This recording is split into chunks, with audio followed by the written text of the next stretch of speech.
Welcome back to Comic-Jutsu Denizens. Today we're going to walk you through the Comic-Jutsu Cartoon Combat Matrix. As always, I am your host, JT Strebo. This module will serve to introduce the core concepts of the Cartoon Combat Matrix, and then I'm going to show you a series of examples to illustrate them in use. The goal is to give writers and artists a set of tools with which to create their own original, compelling, exciting action sequences and fight scenes in their cartoons and in sequential illustration. Now, this module is not meant to be all-inclusive, and in fact, it is designed to be used in conjunction with the Comic-Jutsu Fight Scene Style Guide, which will be available for you only at Comic-Jutsu. You can find Comic-Jutsu at youtube.com, at Comic-Jutsu, as well as in all of the other places spread across the internet. Find any one of my link trees and you'll find all of the links there for you. Now, without further ado, let's get started. This series is not designed to teach you how to tell a story. You're going to have to pick those things up somewhere else, learning how to use 3-act storytelling, 5-act storytelling, understanding character point of view, understanding your setting, understanding the use of tone, understanding pacing, beats, all of those things. You're going to have the fundamentals of visual storytelling already under your belt, or learn them from somewhere. That's understanding panel layouts, framing, how to compose things within those panels, understanding dramatic lighting, understanding the visual flow, directionals to lead you across the page, so on and so forth. And again, these concepts that you're going to learn here in the Cartoon Combat Matrix, you can use them with the Fight Scene Style Guide to create some really fun and exciting things. Concept number 1, movement. Objects in motion stay in motion. It's basic physics. You're not going to have fights where things are standing still. It's Alfred Hitchcock who famously said that the chase scene is the purest form of cinema, or he also said silent film is the purest form of cinema.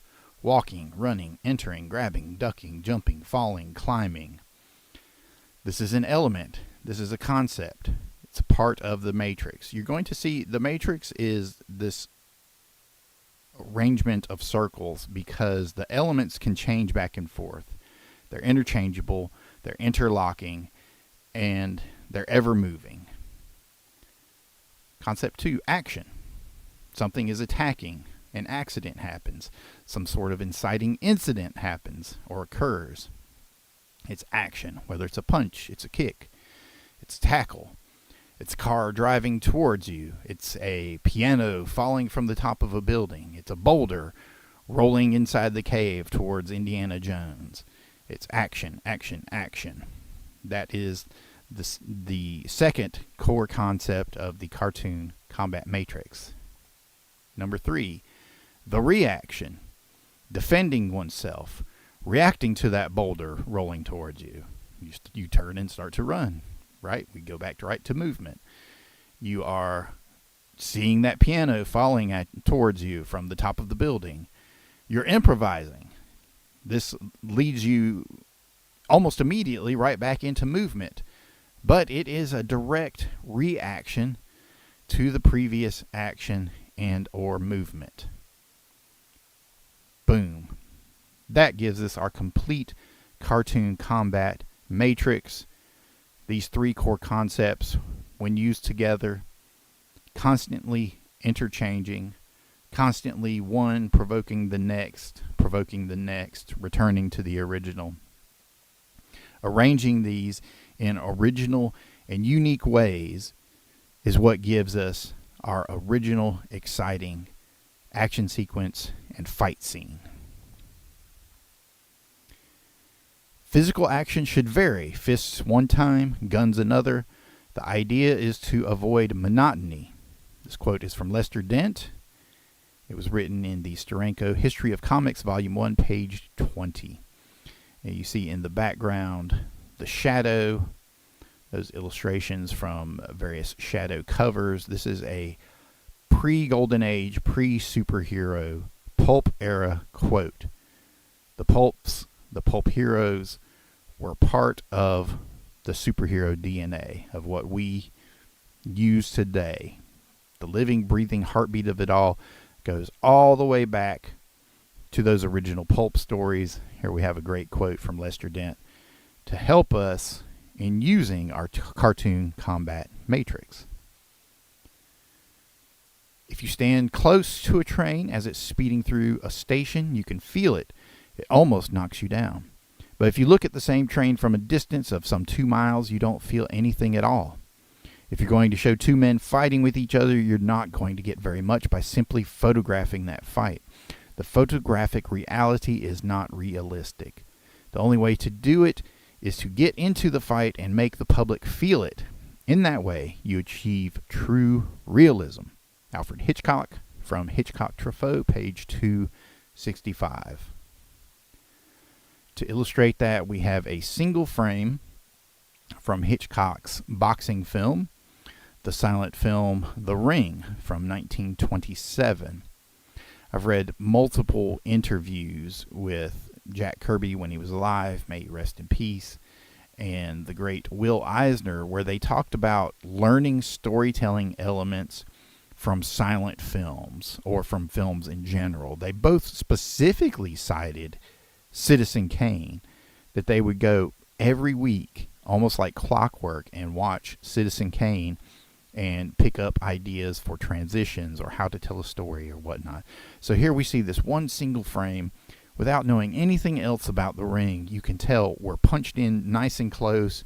You can see this reaction between rounds. You can see all of the emotion there, where if this was pulled away, you would have less of an idea of the emotion informing this sequence. And one of the keys to good storytelling, of course, is having good characters that your audience is invested in. In the horror film, we say your audience either has to want to see those characters survive or they have to want to see them die. And a lot of that notion carries over into any sort of storytelling, and especially superheroic storytelling. Jack Kirby. Arms got longer, legs bent to the action, torsos twisted with exaggerated speed. I discovered the figures had to be extreme to have impact. Jack Kirby, The Steranko History of Comics, Volume 1, page 53. Jack Kirby essentially created the dialogue, the syntax, the form of what would become modern storytelling, modern comic book storytelling, superheroic storytelling. Now, those things can ebb and flow and somewhat change, trends change and mutate over time, but the basics, the fundamentals are there. They're still true. They still ring true. And we'll mention some modern usages of basically all of these quotes as we go through this. Here we have our first example from Tales of Suspense, featuring a classic fight between Captain America and Batroc, which for one reason or another I have not yet broken down in the Comic Book Dojo, but we will do that, and you'll be able to click over to that Comic Book Dojo episode and see a complete and total breakdown of the entire fight, the entire issue. But here, looking at this page, you can see the various elements of our cartoon combat matrix laid out for us: movement, action, reaction. Panel 1, Cap and Batroc are moving towards each other. You see Batroc's leg and arm swinging. Panel 2, the action. Ba-bam! Cap comes in with a nice right hook. It's a hook going circular, not a straight cross. Batroc reacts to that. Now, in that second panel alone, you could easily have more movement or a specific reaction. You're showing Batroc's reaction to being clobbered with that right hook from Captain America. But just to not completely clutter up the space, we're focusing on just the action of Cap's punch. Number 2, more action.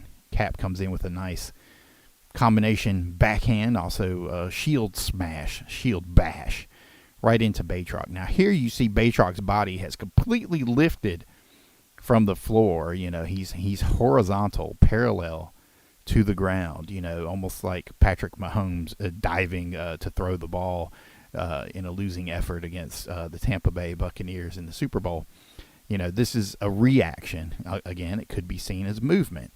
And right there in the first 3 panels of this example, you can see how each of these core concepts, how they blend and bleed into each other. One feeds one becomes the next, the last becomes the first, so on and so forth. Batroc recovers with a nice foot sweep to Cap. Cap's being knocked backwards. See, in any one of these examples, if you took out the reaction or you took out the movement between or before or after these bodies colliding, it loses some of that emotional impact.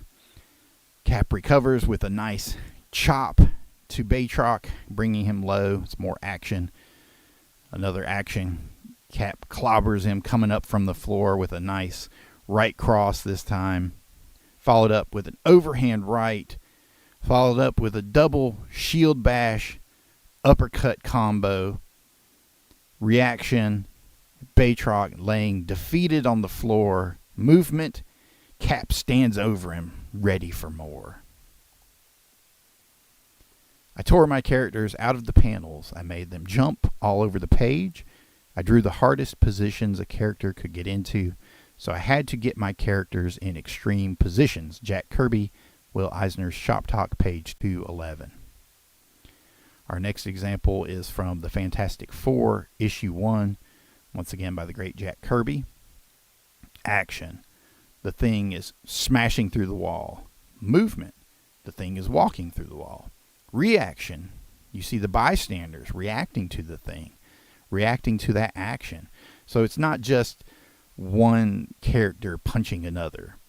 There is cause and effect from these actions, movements, and the eventual immediate reactions to them that help create the emotional context of the scene. The next panel, movement, you've got the bystanders running away. Reaction, you've got the cops pulling out their guns at the sight of the Thing.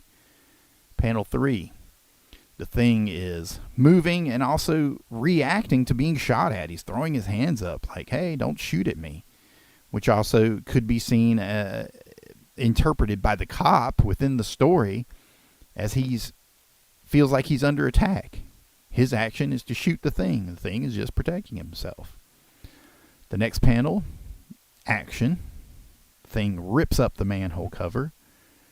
That's part of his reaction to being shot at. Now again, we could have just left that as a reaction, but there's an action involved. His reaction is to being shot at in the previous panel. It creates the continuity. It creates the story of this particular scene, of this action sequence. Movement. Thing is falling through the manhole into the sewer. Reaction.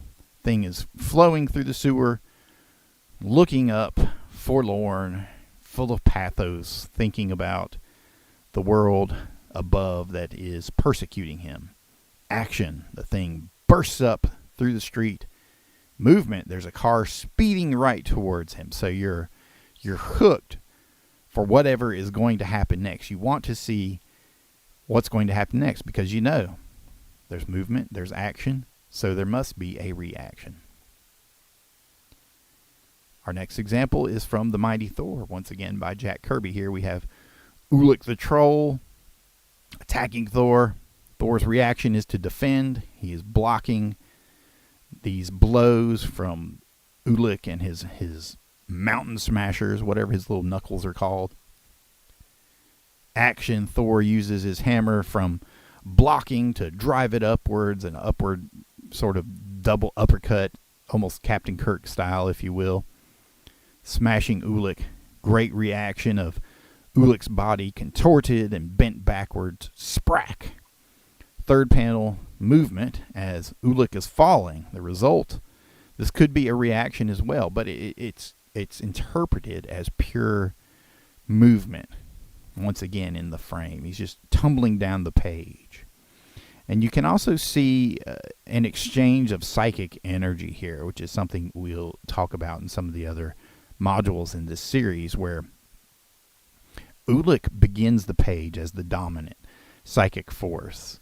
And then as Thor attempts to reclaim that from him, reclaim the psychic space of his own comic from him, he smashes at Ulik, knocks him down the page, and in the final panel, now Thor is the dominant figure, but he's facing away to Ulik, who is still a mighty threat. He's not completely defeated. You have this great standoff between the two, reaction and reaction. You know, again, we're waiting for the next page. We're waiting for the next movement. We're poised and ready for the next action. When superheroes knock down buildings in deserted parts of the city, there's not much emotion in that. We took typical superhero situations and we tried to place them more in the real world. Neal Adams, Will Eisner's Shop Talk, page 27. Our next example is from Batman by Neal Adams. It begins with movement, movement, movement, reaction. Batman swings into frame. Here he is in the natural, real-world setting, one that you both see and feel. The snow-covered mountain immediately gives you a sense of the frigid atmosphere. You can feel the biting cold. Great use of movement across the page, great directional, great visual flow as Batman swings through each panel. Movement, movement, movement.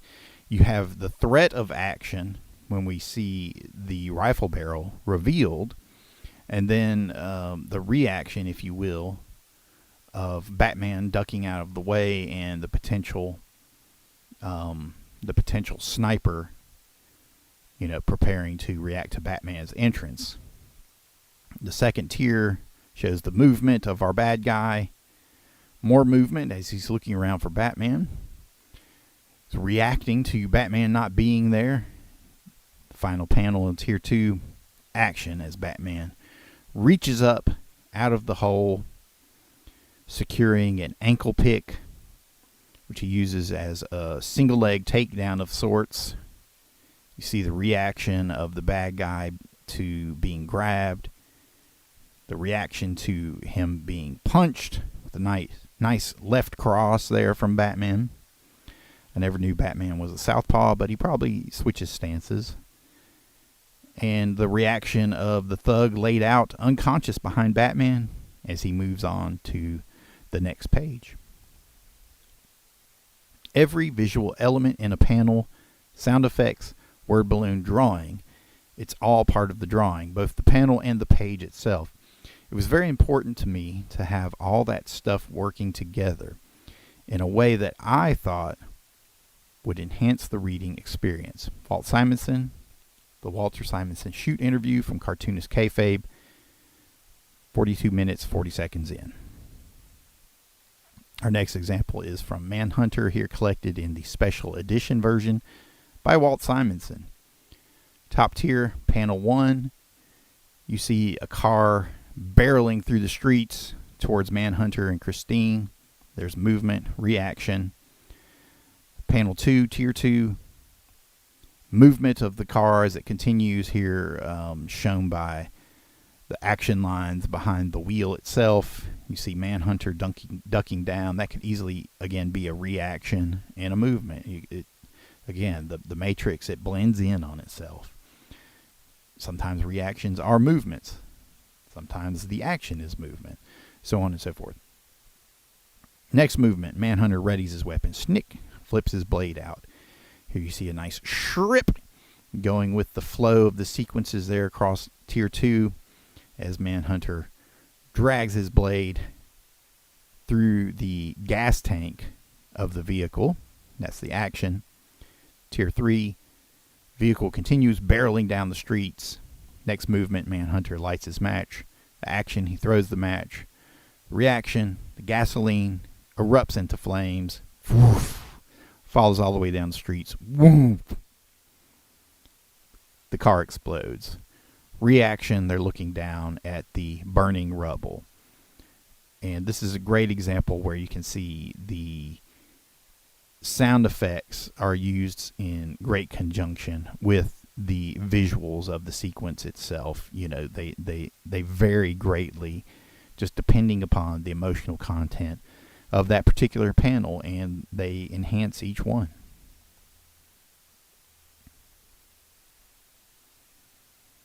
Restructure your setting to make it more dramatic. I recently did a fight scene in Matt's brownstone and carried across Upper Manhattan. Converted it to what would make the most dramatic sequence. Frank Miller, the Comics Journal Library, Frank Miller, page 18. Who knew he was talking about the Death of Elektra issue? Our next example is from Daredevil by Frank Miller. Here you see movement across the top panel, these nice long Miller-esque panels that are clearly influenced by Simonson's Manhunter work at this point, as well as Miller's own interest in Kazuo Koiki's Lone Wolf and Cub. Movement, Daredevil's chasing. Movement, Bullseye's running. Reaction to reaction, they're squaring off like two samurai there in the next tier. Next, Daredevil reacts to the movement of Bullseye coming towards him with the pointed sai. Movement, action, reaction, all in one panel. Daredevil tumbles using his acrobatics. Action. It's a combination of his thrown billy club, combination of springing forward using his acrobatics into a thrusting sidekick or up kick, if you will. Breaking through Bullseye's defenses. You see the reaction of Bullseye getting clobbered. Action. Daredevil flattens him with a good left cross. Reaction. Bullseye's head spins on its axis. Movement, action, reaction. Daredevil dives, tackling, getting the clinch. The action is the clinch. The reaction, they're both falling, which is also a movement as they're tumbling off the top of this brownstone towards the streets below, although we just see more rooftops below them at the moment, but we know there are streets down there somewhere. Our next example comes from Ronin, also by Frank Miller. Movement, movement, movement. We've got the enemy samurai, the faceless samurai, moving forward, menacing our hero, the Ronin. Panel 2, movement. The Ronin draws his blade. Reaction. There's a double reaction here. The reaction of the Ronin to the first samurai, and also the bystander behind is looking on at this sequence. Tier 3. Ronin dives forward, slashing with his katana. Movement. Action. The katana sliced through the nameless samurai. Tier 4. Movement. The Ronin poses. Reaction. The old man behind him tells him, stop posing. But if it wasn't for that pose, it wouldn't be so cool. It wouldn't look so dramatic. It wouldn't be so stylized. You know, why would we need to look at it, right? Final panel. Action.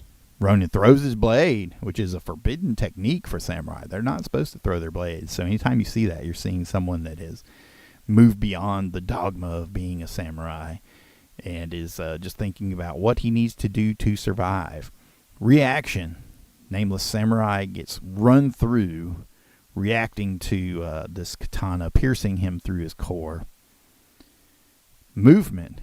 The next faceless, nameless samurai is preparing his weapon. It is looks like a combination Jute Kusarigama, and that is keying us up for the next sequence. Ends with movement. We know coming next has got to be some sort of action or reaction. Our final Frank Miller example Comes from Batman The Dark Knight. Movement. Batman dives on the gang leader. You could have reaction because it's obviously there in the sound effects. Arr! Action. Batman clobbers the gang leader with a good right hook. Crump. Action. Batman continues with his combination. More right hooks. Clud. Action. Uppercut. Picking up the gang leader. Tier 3. Action. The gang leader's finally fighting back. He survived Batman's first wave of combination attacks. He's using his saber-toothed claws to tear into Batman's flesh. Reaction. Batman reacts in pain. Action. Batman gives him a bit of a palm thrust to the chin. More action as the gang leader tears across his chest, tearing the iconic bat symbol. Reaction as the gang leader is being knocked away, but also attacking at the same time, just showing that this guy is tough. He's wild. He's a beast. He's not going to go down easily. He's going to go down fighting. And there in the final tier, movement, action, reaction. First we have the reaction of the gang leader as he's blocking, moving back from Batman's kick. Action, Batman is kicking. Movement, illustrated by Batman's cape, moving you across the panel. And it's actually interesting the way that Miller uses this particular final sequence, because in American comics and sequential illustration, we're trained to read from left to right. So anything that moves action-wise, visual flow-wise, directional-wise from left to right is going to be read faster. So something coming from right to left, the way that this is, actually makes it go a little bit slower. So the gang leader saying, "You slow, man." It's reinforced by the fact that Batman is kicking upstream, if you will. You know, he's kicking back against our natural flow of reading modern comic books in America. Now in Japan it would be the opposite. Putting a big action beat on each panel, on each page, is Kirkman's style, I think. He just does something per page and it ends perfectly at the end of the page. Yeah, I write the pages as pages with beginnings and ends. Ryan Ottley and Robert Kirkman, Wizard How to Draw Storytelling, page 111. Our next example comes from Invincible. This is our first modern age example, also known as the Diamond Age here at Comic-Jutsu, which is also in many ways was a redundant Dark Age, or Bronze Age as you might know it.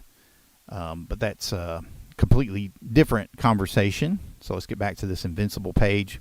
The artwork by Ryan Ottley. We do cite the script here because Robert Kirkman, he was specific in detailing the action in his script. Movement, action, reaction, all there in the top panel, using these nice widescreen frames.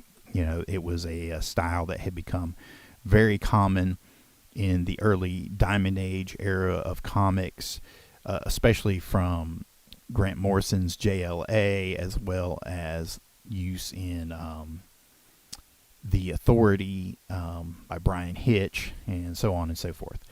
So here we see movement, two super beings smashing into the ocean. The action is crashing beneath the water. The reaction is the water itself exploding from the force of the crash. Sploosh.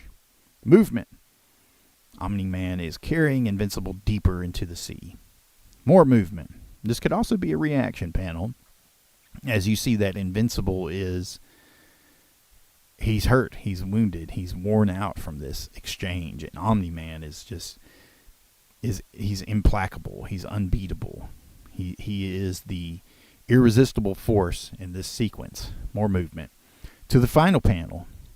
Movement, action, reaction, all in one. Mirroring even the first panel. We saw them smash through the water surface in panel 1. Here in panel 4, they smash into the bottom of the ocean. Smash. Movement, Omni-Man is driving them down. Action, he's smashing Invincible's face right into the ocean floor.